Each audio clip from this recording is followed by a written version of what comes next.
still need more places. Well, you know, and so what we started, you know, and the radio station's behind it, I'm behind it. I pick all the bands that play there. We do it every other Saturday night. And the reason I picked Dock Street, and I looked at every venue here. I mean, there was a roller rink on the South Shore where a guy said you could do whatever you want. You can make it 200 people, you can make it 8 people. He offered me all these different things. And when I looked at Dock Street, I liked the fact that there was 4 floors. I liked the fact that if you started it at the basement, which is the way things should start, right? You start at the bottom. And when that gets to the point where you're filling that place continually, you move it to the next floor. And then you move it to the next floor, and each floor got bigger. I haven't been there in a while. There is 4 floors There's there now? 4 floors, and when you get to like the 3rd or 4th floor, I don't know which, there's an outdoor deck. You can see the Verrazano Bridge, and you can probably get like 300-400 people in there. And I'm like, okay, well now there's your scene.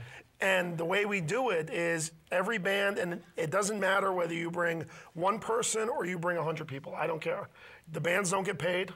You know, it's not for money. You just got to learn your craft. And each band gets like 25 minutes, and they have to do a cover song. So they come up, they play, and then at the end of the night, we do this jam session, and whoever wants to, if the bass player from band X wants to play with a drummer, and then that's how you form bands. I mean, Springsteen's first band wasn't the E Street Band. There was 4 other bands. He met Steven at a club. He met Clarence at a club.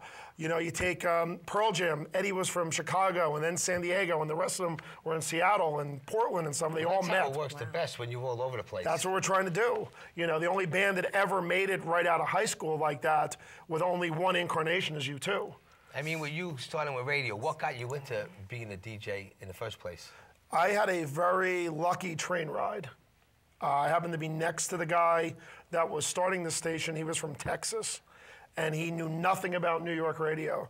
And I said to him, I said, you know, the one thing that made WNEW cool, and maybe even K-Rock in the beginning, was they had that Sunday night show, and there used to be this guy, Vince Scelsa, and who could play whatever he wanted to, and nobody bothered him. He wasn't stuck to corporate playlists, and he would be able, you know, to talk for 5 minutes about a topic, not just 8 seconds.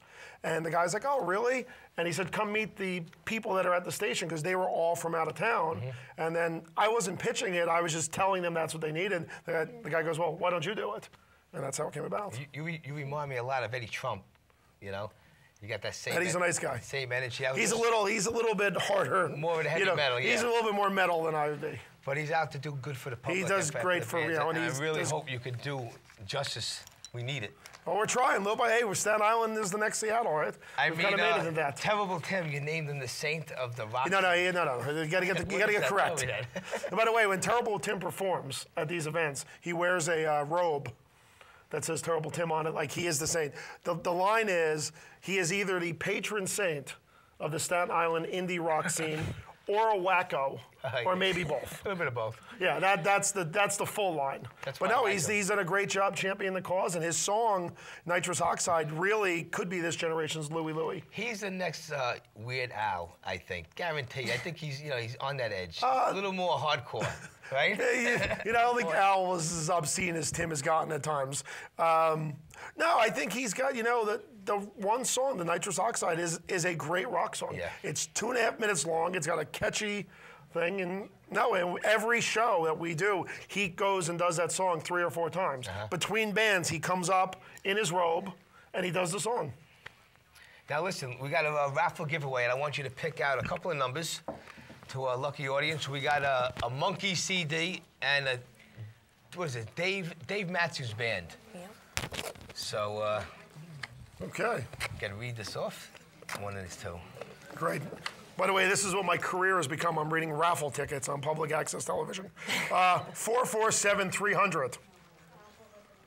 If you've got that number, you could pick between the Monkees and Dave Matthews. Oh, and to make this really fair, because you have it? Do you? Oh, great. The camera woman has it. Pat. This is not fixed. Stay there.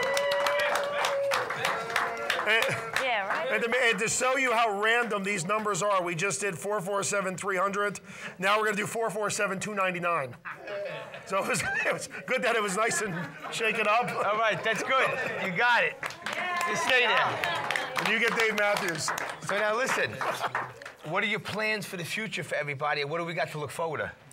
we're looking forward to building a scene here, and that's what we're going to do. And the station is going to get behind it and get behind independent music, and that's what we want to do. I want this to be, I want to be able to come back here, and all of a sudden we're going to have 4 or 5 bands that are national, that are getting airplay, that are going to be a big thing, and people are going to want to come to this, borough to come check out the new music. Yes, definitely.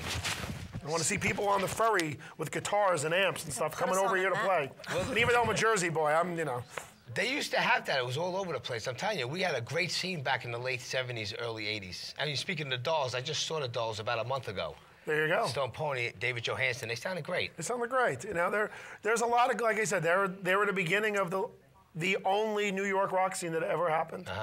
So we're hoping that this becomes the next one. So, but definitely, it was definitely a pleasure having you on the show. Thank you. Thank you for I want you to stick around, have a seat. Rich Russo, everybody. 101.9. Log on to his MySpace. What's your MySpace, your website? It's, relax. It's myspace.com/radioanything, and the show airs Sunday nights, 9 p.m. to 11 p.m. on 101.9 RXP. All right, great, beautiful. New York's rock experience. So thank you very much again. So we had a rap act. All right. We had a pop act. A pop, I guess the next Debbie Gibson maybe. Yeah. Even though I think that song title was an Elvis Costello song, "Girls Talk," right? And then now, what kind of band do we have now? What are you giving me here? We have hard rock bands. We had hard rock, of course. Yes.